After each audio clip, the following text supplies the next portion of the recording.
అమ్మమ్మని వీళ్ళు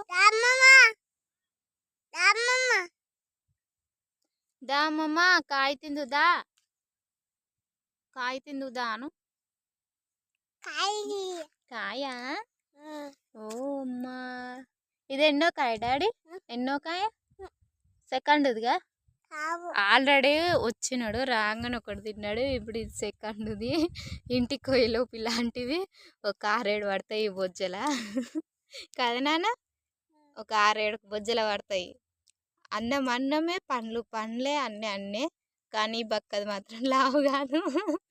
నాలానే ఉంటుంది బక్కగా కదా తింటాడు తిండికి ఏం తక్కువలే తింటాడు కానీ జేజ అమ్మో జేజ బొట్టు అంట మేము పొద్దున్న ఆంజనేయ స్వామి గుడికి వెళ్ళినాము అదే బొట్టు చూపిస్తున్నాడు ఆయన కూడా పెట్టుకున్నాడు ఈరోజు సాటర్డే కదా ఇంకా పొయ్యి వచ్చినాం అనమాట